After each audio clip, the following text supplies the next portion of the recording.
Volunteer firefighters put their life on the line with every call to help their neighbors. But what does it mean to be a volunteer firefighter? I have been a volunteer firefighter for 3 years, and I can tell you the Howard County Volunteer Fire Department dedicates many hours to training and learning techniques to safely fight fires and endanger the community. They're required to complete an initial training program, continuous training monthly, respond to fire calls 24/7, and be actively involved with the community. And although there are some that think Howard volunteer firefighters are a bunch of hillbillies, I can tell you the Howard County Volunteer Fire Department is actually a well-trained firefighting unit. Firefighters must complete 30 hours of initial training and a final exam prior to going to a real fire. They also have continuous training twice a month to learn new techniques for fighting fires and get refresher training. Environmental training is provided on the types of fires that exist and fire behavior. The fire department responds to anything from grass fires and structure fires to tank battery fires, vehicle fires, and the occasional gas leak. We're also taught about fire behavior and firefighting techniques, including techniques for fighting wildland fires. The website for the University of Santa Barbara Department of Physics describes fire behavior as the magnitude, intensity, and direction of fire. There are many factors that affect fire behavior. It includes anything from the type and amount of fuel burning to the slope of the ground to weather conditions. Because the drier the air or the lower the humidity, the greater the chances of a fire igniting. And because the weather can cause direction of the fire to change at any moment, wildland fires can be extremely dangerous. So in response to increasing injuries from these types of fires, the Texas Forest Service developed a training video titled Attack from the Black. This video, found on their website, described tactics firefighters should use in fighting a wildland fire.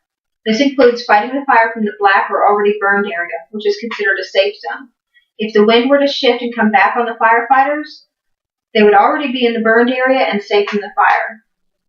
In addition to that tactic, the backroads responder states that the video also emphasizes the need to maintain situational awareness. This is being aware of weather conditions, your fire's behavior, your resources, and ensuring at all times that you identify safety zones and escape routes. When responding to a fire call, firefighters will initiate the use of the Incident Command System, or ICS. This was developed by the Federal Emergency Management Agency, or FEMA. Information on ICS can be found on their website. The ICS is a standardized approach to all hazards incident management. So all responders are required to utilize ICS when responding to an incident. When the call comes from the dispatcher requesting the fire department, the first officer on the scene will take command. Now, depending on the size of the incident management team could consist of just a commander or involve a complete team. And if the incident is too large for the local responders to handle, the incident commander will request assistance from other communities, which is also called mutual aid.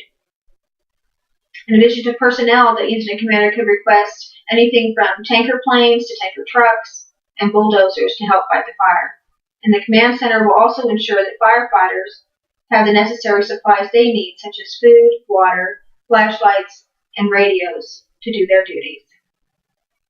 The Texas Forest Service has provided strike teams to assist on large fires, and that was the case on June 20, 2011 during the Boykin Road fire in Howard County, which was started as a result of arching power lines. And according to the Texas Forest Service report, the Boykin Road fire consumed 6,500 acres. The fire was so large that 14 fire departments had to assist in extinguishing that fire. While the firefighters are out fighting the blaze, many support personnel set up a rehab station in the staging area. Since the firefighters cannot fight a fire for 48 hours straight, they must have a place to come to eat and rest. During that Boykin Road fire, businesses provided cots, shade, food, fans, and even electricity for those fans. A local chiropractor even sent a massage therapist to provide massages. Many civilians in the community also assisted in providing snacks and food and first aid items. They also set up a barbecue pit to cook for the firefighters. When the battle was finally over, 2 homes and 8 buildings had been lost, and 500 homes had been saved. It clearly was a heroic feat to lose only 2 homes in the battle that lasted for 2 days. It's for this reason that the firefighters were considered heroes to their community. In fact, according to a report in the local newspaper, the Big Spring Herald, on August 27, 2011, the community showed their appreciation to the firefighters by organizing a benefit to raise funds for the volunteer fire department. The volunteer fire department also has an honor guard made up of all the officers that participate in parades and memorial ceremonies. And the entire department volunteers their time in support of fundraisers, such as the recent muscular dystrophy fundraiser, where they cooked meals for the bike riders that were participating in the event. So being involved with the community is an important aspect of being a Howard County volunteer firefighter. And as you can see from the information provided, there is more involved to being a Howard County volunteer firefighter than just showing up and putting water on a fire. There's a lot of training, coordination, and involvement with the community that makes this department a professional organization.